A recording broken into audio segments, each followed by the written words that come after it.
We welcome you now to the post-game press conference for the South Carolina Gamecocks. Friendly reminders, please silence your cell phones at this time, and you cannot shoot video of the post-game press conference. I'm joined here on the podium by South Carolina head coach Dawn Staley and a pair of her student athletes, Alia Boston and Grissett. We are going to open with questions for the student athletes. A reminder that if you have a question for a student athlete, please address her by name so that we know who you are talking to. And if you have a question, please raise your hand. We'll bring a microphone over to you. We have assistants on both sides of the room. The student athletes will then be dismissed, and we'll take questions for Coach Staley.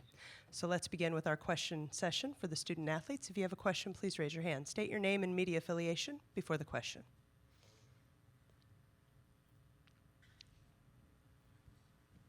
Dick Cox with Cox Sports Broadcasting and Lindy Sports. Alia, you played in a lot of big games this year, but talk about how it feels now to get your first postseason game under your belt. It's exciting. The tournament, there's just so much hype about it, and so I was just really excited to see what it's all about.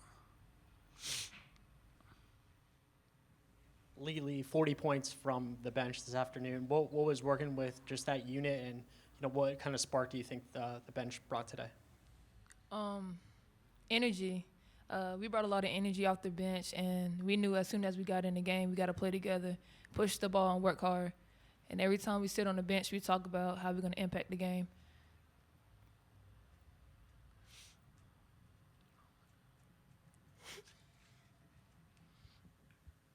Cam Gaskins with ABC Columbia. Alia, matchup with Jenna early on, felt like you guys were kind of trading blows that first quarter or so, and then you started to get the better of that matchup in the paint, at least later on in the game. What changed, and just what was it like going up against her? She seems like one of the only people that's really given you much of a challenge in the paint this season. Yeah, she's a very physical post player, and she has an outside game, so she hit a three on me earlier. But I kind of just continue to attack her and try to put her in the basket as much as possible.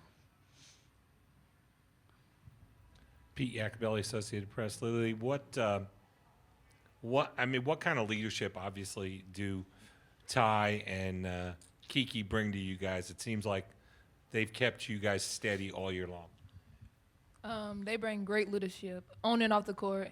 If you need to talk to Ty or Kiki, they always have their door open, and they push everybody to the limit, and they don't want nothing but greatness from you.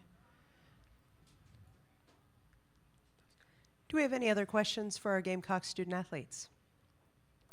Ladies, thank you for your time today. We'll see you tomorrow. Thank you.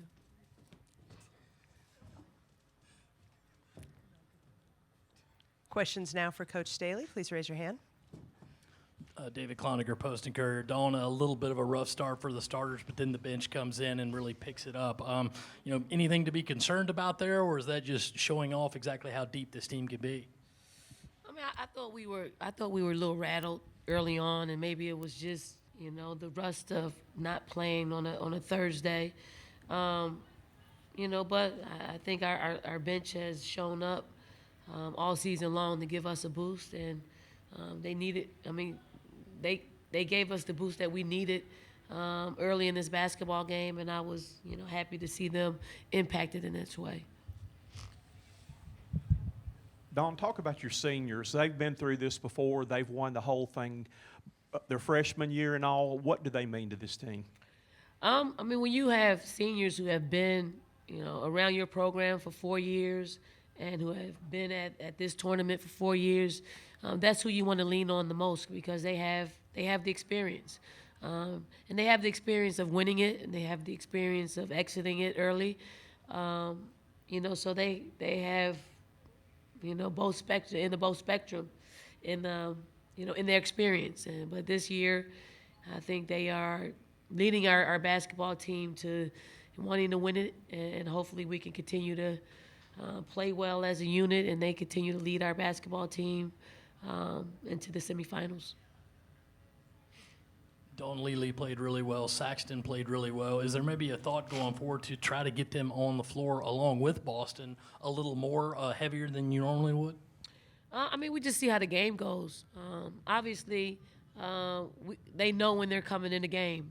Somewhere after the 5-minute timeout, and it depends on who's in foul trouble. Kiki picked up one early, so we try to jockey to make sure that Kiki nor Aaliyah, have to sit down for extended minutes because of foul trouble. But that second unit's used to playing with each other. They've done it all year long in practices, and I actually like to see them together where, they're playing as a unit because they're so familiar with themselves. Don Joni was in here earlier and said that, let's be real, a lot of your bench players could probably go start somewhere else. How difficult, or has it been difficult, to keep everybody, in their roles and happy with their roles, and has it been hard to kind of find this time for everybody to get on the court? It really hasn't been difficult this year. I think our bench really, they understand their importance. And when you understand that you're important to our basketball team, you feel a sense of want and need. And I think Ty and Kiki, they do a great job at just letting them know how important they are. And I think this is an example of when you accept your role, no matter what role it is. Unfortunately, if we could say that, the bench could start somewhere else. But, we have to make a decision. We made that decision, and they could have bucked, but they didn't. Maybe they did inside their heads, but it never showed out there on the court. And now we're at a place where, they come in, they get 40 points. They got assists, they got rebounds, they got block shots. They're making an impact. So hopefully, other programs are watching and other players are watching just how impactful every single player that's on our roster is for our basketball team. And that's all because they've embraced their roles. Talk about a game like today with your bench where you got a chance where everybody's got tournament experience now and a lot of them got quality minutes, of how you think that's going to help you down the road.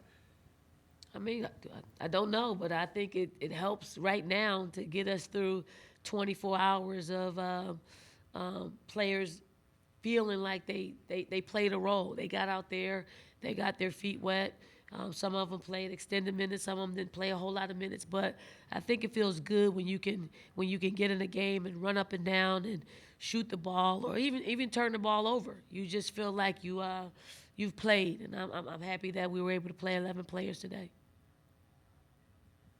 Don, the pregame intros, I believe it's probably an honest mistake, but they said the number 7 seed, South Carolina, about to play Georgia. You seem to be a little tickled about that. What were you thinking right then? Do you use that as a motivational thing, even though it was probably just a mistake?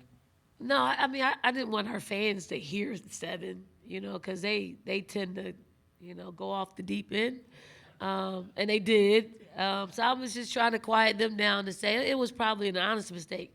I can't see a whole lot without my glasses, so maybe the announcer didn't have her glasses on, because 7 looks like 1, and I think it's an honest mistake. She's been here for as long as I've been a part of the SEC tournament, and I enjoy her voice. So I didn't think anything of it. The national anthem singer was awesome, though. Coach, the turnovers in the first half were a little uncharacteristic of what this team has been through the first 30 games of the season. Is this something you have to address with them, or is this something you can just kind of shake off and ride up to first game jitters, and then you just sort of look past that? I was caught off guard by it, especially because it's uncharacteristic of Ty to turn the ball over the way she did. I think it was just that. It wasn't. I think jitters played a role in it. We addressed it at halftime, and I believe we had maybe 6. Was it 6? No, 5. 5 in the last 20 minutes of the game, and that's more like our speed. So that's not something that we'll harp on. I think we saw it, we adjusted, and then we corrected it. Do we have one final question for Coach Staley? Josh Kendall, The Athletic. Don, if I can take a little bit of a left turn here. There are some players here, I'm thinking of Carter specifically in the next game, who'll have some early entry decisions to make this year. Is that a positive evolution for college basketball in the WNBA, that has become a decision? Is that a positive evolution for the women's game? I mean, I'm one that likes options. For me personally, I like options, and I think most people would like options. And it's not one way or the other. You have options, and you have to weigh that option. Is it a positive thing? I mean, if players graduate, and if they are of age to make a decision to go to the league, I think it's an individual and a personal one. But Do you think the league's new CBA will make it more of an issue? no, because I don't think the players that are coming out will benefit from being cored in getting the top dollar. Yeah, there's still a rookie salary and cap, so I don't think it's as lucrative as people think. Thank you, Coach Staley. This concludes the press conference for South Carolina.